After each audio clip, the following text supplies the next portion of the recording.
Hey everybody, Dr. Nick here on Feel Good Friday. Today I'm going to talk about a common mistake I see in the bridge or hip thrust. Now whether or not you choose to do this exercise is beside the point, but if you're going to do it right. Let's take a look. Okay, so a good bridge or hip thrust starts with the pelvis. So you want to tip your pelvis back, perform that posterior pelvic tilt, flatten the lower back into the floor, and lock that position in. Then you're going to make sure you keep your 3 points of contact with your feet in the floor. So big toe, little toe, heel, and then you're going to push from your glutes and squeeze at the top. At the top of the movement, you want to squeeze your glutes together like you're trying to squeeze a walnut in between your cheeks. And every rep starts with that pelvic tilt down into the floor, lift up, squeeze the glutes, squeeze that walnut, and back down, all the while maintaining those 3 points of contact, big toe, little toe, and heel. So why is arching the back such a common mistake with this exercise?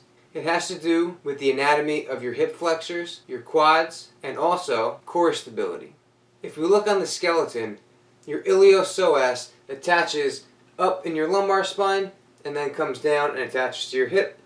And your quads, your longest quad muscle, the rectus femoris, attaches up on your pelvis and then down on your knee. If these two muscles are tight or in spasm, what they're going to do, they're going to pull you into an anterior pelvic tilt, especially when they're put on stretch. When you perform a bridge, you're going into hip extension. Hip extension is going to cause the iliopsoas and rectus femoris to be stretched. The quads are further stretched in a bridge because you have knee flexion. So your knee is bent, which puts the quads on stretch here, and then you're pushing up into hip extension. So if you imagine a band going from up in the hip down onto the knee, if you bend the knee and bring the leg back, you're stretching that whole band. So when you go up into that bridge, restrictions in these muscles can cause you to come into that hard arch of your lower back and make it difficult to maintain that neutral spine.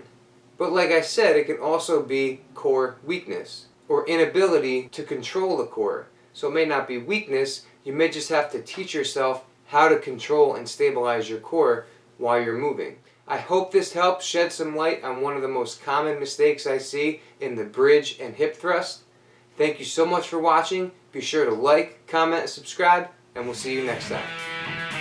Today, we're going to talk about how to prop a Feel Good Friday. Today, but if you're going to do it right.